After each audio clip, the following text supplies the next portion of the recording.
2011년 리비아 내전 당시 모든 나라가 자국민 철수에 실패하는 상황에서 한국 군인을 보고 전 세계가 충격에 빠진 사건이 있었습니다.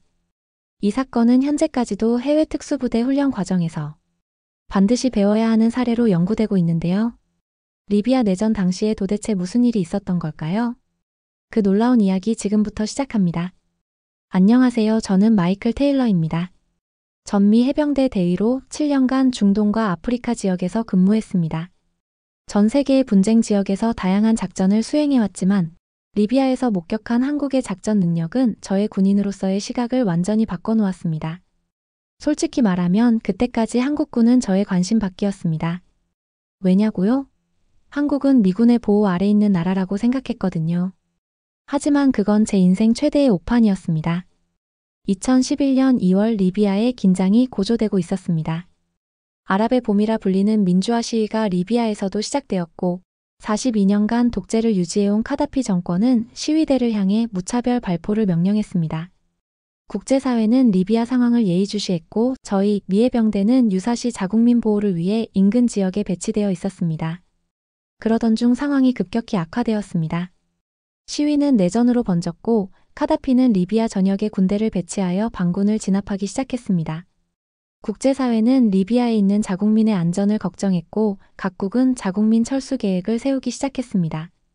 저희 미국도 리비아 주재 미국 대사관을 폐쇄하고 자국민 철수 작전을 시작했습니다. 하지만 이미 내전으로 리비아 전역이 혼란스러웠고 작전은 쉽지 않았습니다. 특히 리비아 남부 사막 지역에 흩어져 있던 석유산업 종사자들의 철수가 가장 큰 문제였습니다. 그때 놀라운 소식이 들려왔습니다. 한국이 자국민 철수를 위해 특수부대를 파견한다는 것이었습니다. 솔직히 처음에는 그냥 웃어넘겼습니다. 한국이? 그들이 이런 상황에서 뭘 할 수 있는데? 다른 미 해병대원들도 비슷한 반응이었습니다. 당시 우리의 생각으로는 한국군은 미군의 지원 없이는 이런 복잡한 해외 작전을 수행할 능력이 없다고 여겼습니다. 중국도 자국민 철수에 어려움을 겪고 있었는데 한국이 가능할 리 없다고 생각했죠. 그런데 우리의 이런 생각을 단번에 바꿔놓은 사건이 발생했습니다. 2월 말 리비아 남부 사막 지역의 한 석유시설에서 위급 상황이 발생했습니다. 그곳에는 여러 국적의 근로자들이 있었고 반정부군과 카다피 충성파 간의 교전으로 고립된 상태였습니다. 중국, 러시아, 영국 등 여러 나라들이 자국민 구출을 위해 작전을 시도했지만 리비아의 혼란스러운 상황과 위험한 사막 지형 때문에 성공하지 못했습니다. 저희 미 해병대도 구출 작전을 계획 중이었습니다. 하지만 작전 개시까지는 최소 48시간이 필요한 상황이었죠. 그런데 그때 한국의 특수부대가 먼저 움직였습니다. 처음에는 그냥 무모한 시도라고 생각했습니다. 내전 중인 나라에서 사막 한가운데 있는 시설로 들어간다? 그것도 미군도 아직 시도하지 못한 작전을? 솔직히 우려가 컸습니다. 그러나 한국 특수부대의 작전은 시작부터 달랐습니다. 그들은 특수장비와 첨단 통신 시스템을 갖추고 있었고 리비아 현지 정보망을 활용하는 능력이 놀라웠습니다. 한국 특수부대는 신속하게 두 팀으로 나뉘어 작전을 시작했습니다. 한 팀은 트리폴리에서 외교적 접촉을 통해 카다피 정부와 협상을 진행했고 다른 팀은 이집트 국경을 통해 리비아 남부로 침투했습니다. 가장 놀라운 점은 그들이 현지 부족 지도자들과 사전에 접촉해 안전 통로를 확보해 놓았다는 것이었습니다. 우리가 가지고 있던 위성 통신을 통해 그들의 작전을 부분적으로 모니터링할 수 있었는데 한국 특수부대의 움직임은 마치 영화의 한 장면 같았습니다. 그들은 완벽한 작전 계획과 함께 현지 상황에 맞는 유연한 대응 능력을 보여주었습니다. 한국 특수부대는 사막을 가로질러 석유시설에 도달했고 놀랍게도 그곳에 있던 한국인 근로자들뿐만 아니라 다른 국적의 근로자들까지 모두 안전하게 대피시켰습니다. 총 37명의 사람들이 구출되었는데 그 중에는 미국인 2명, 일본인 3명, 중국인 5명도 포함되어 있었습니다. 더 놀라운 것은 그들이 단 한 명의 사상자도 내지 않고 작전을 완수했다는 점입니다. 그들은 무력 충돌을 최소화하면서도 확실한 경계를 통해 민간인들을 보호했습니다. 이런 수준의 작전 수행은 세계 최고 수준의 특수부대에서나 가능한 일이었습니다. 그들이 구출한 사람들 중에는 제 해병대 동료의 사촌도 있었습니다. 그는 나중에 저에게 말했습니다. 한국 특수부대원들은 마치 유령처럼 나타났다가 사라졌어. 그들이 오기 전에는 우리 모두 죽을 거라고 생각했는데 그들은 단 몇 시간 만에 모든 것을 변화시켰어. 이 작전 성공 소식이 미 해병대 내에 전해졌을 때 모두가 충격에 빠졌습니다. 우리가 48시간 이상 걸릴 것으로 예상했던 작전을 한국 특수부대는 12시간 만에 완수한 것입니다. 그들의 효율성과 전문성에 우리 모두 입을 다물지 못했습니다. 이 사건 이후 저는 한국군에 대해 더 알아보기 시작했습니다. 그들이 어떻게 이런 놀라운 능력을 갖추게 되었는지 궁금했거든요. 알고 보니 한국은 오랫동안 특수부대 훈련에 투자해왔고 특히 해외 작전을 위한 전문 부대를 별도로 운영하고 있었습니다. 그들은 미군, 영국, 이스라엘 특수부대의 훈련 방식을 연구하여 한국만의 독특한 작전 방식을 개발했다고 합니다. 한국의 특수부대 훈련은 상상을 초월했습니다. 그들은 극한의 환경에서 생존하는 방법부터 다양한 문화와 언어를 이해하는 교육까지 받았습니다. 특히 중동과 아프리카 지역의 문화, 관습, 그리고 기본적인 아랍어 의사소통 능력을 갖추고 있었죠. 제가 가장 놀랐던 것은 한국 특수부대의 인도주의적 접근 방식이었습니다. 그들은 단순히 자국민을 구출하는 것을 넘어 현지 상황을 개선하고 민간인들에게 도움을 주는 방식으로 작전을 수행했습니다. 이것은 단순한 군사 작전이 아니라 한국만의 소프트 파워를 보여주는 외교적 행동이었습니다. 이러한 한국의 접근법은 리비아 현지인들 사이에서도 높은 평가를 받았습니다. 그들은 한국인들을 조용히 와서 일을 해결하고 떠나는 사람들이라고 불렀습니다. 다른 국가들이 화력과 무력을 과시하며 접근했다면 한국은 지혜와 존중으로 접근했던 것입니다. 리비아 작전이 끝난 후 저는 한국 특수부대원 몇 명과 카이로에서 만날 기회가 있었습니다. 그들은 겸손하고 조용했지만 눈빛에서 느껴지는 자신감과 의지는 대단했습니다. 대화 중에 제가 물었습니다. 어떻게 그런 위험한 작전을 그렇게 완벽하게 수행할 수 있었나요? 한국 특수부대의 팀장은 잠시 생각하더니 이렇게 답했습니다. 우리에게는 선택의 여지가 없었습니다.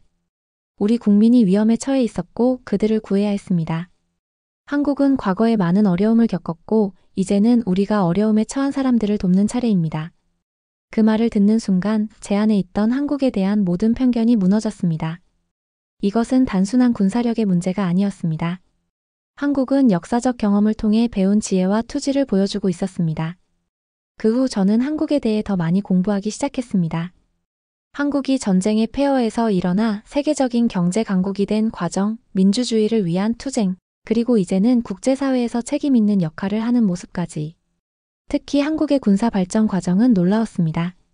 처음에는 미국의 지원에 의존하던 나라가 이제는 자체적인 방위 산업을 갖추고 세계 수준의 특수부대를 운영하며 국제평화 유지 활동에 적극적으로 참여하는 국가로 성장했습니다.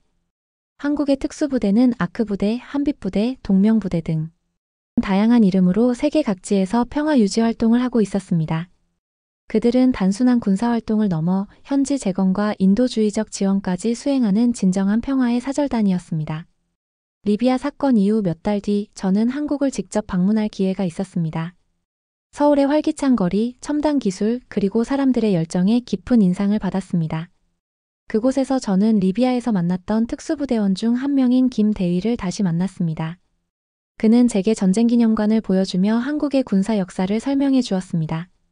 6.25 전쟁의 참상 그리고 그 폐허에서 다시 일어선 한국의 이야기를 들으며 저는 이 나라의 회복력과 의지에 깊은 존경심을 느꼈습니다. 김대위는 말했습니다. 우리는 전쟁이 얼마나 끔찍한지 알기 때문에 평화를 위해 더 열심히 노력합니다. 그의 말에서 저는 한국군의 정신을 이해할 수 있었습니다. 그들은 단순히 싸우는 법을 아는 군인이 아니라 왜 싸워야 하는지 그리고 무엇을 지켜야 하는지 아는 군인들이었습니다. 한국 방문 중에 저는 한국 특수부대 훈련센터를 견학할 기회도 가졌습니다. 그곳에서 본 훈련 과정은 미 해병대의 것과는 다른 접근 방식이었습니다. 물론 신체적 한계를 시험하는 극한의 훈련이 있었지만 그것보다 더 중요시되는 것은 정신력과 팀워크 그리고 문제 해결 능력이었습니다. 특히 인상적이었던 것은 여러 상황에 맞는 다양한 시나리오 훈련이었습니다. 그들은 단순히 적을 제압하는 것이 아니라 최소한의 피해로 민간인을 보호하고 임무를 완수하는 방법을 훈련했습니다. 훈련을 지켜본 후 저는 지휘관에게 물었습니다.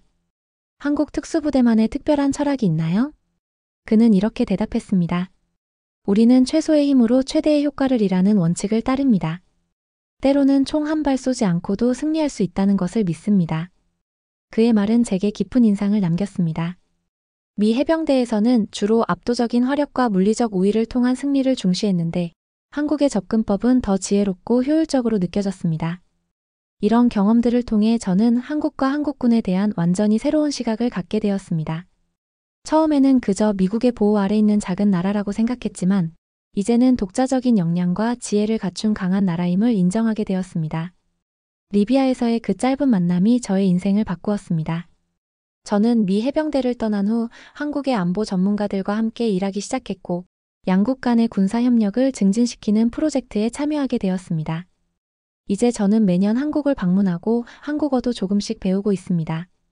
제가 처음 경험했던 리비아에서의 한국 특수부대 작전은 여전히 미 해병대 훈련 과정에서 사례 연구로 사용되고 있습니다.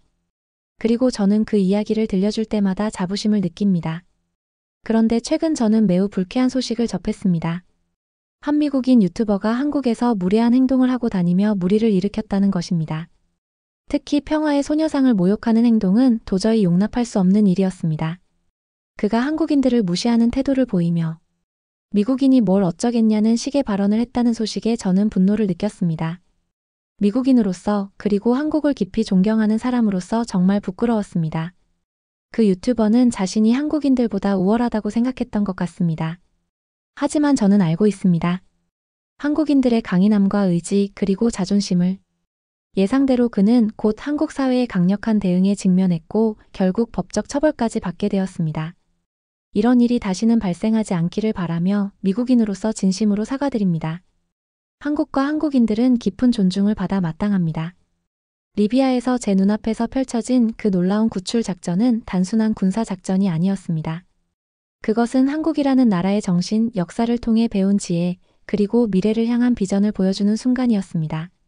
저는 이제 한국을 조용한 강국이라고 부릅니다.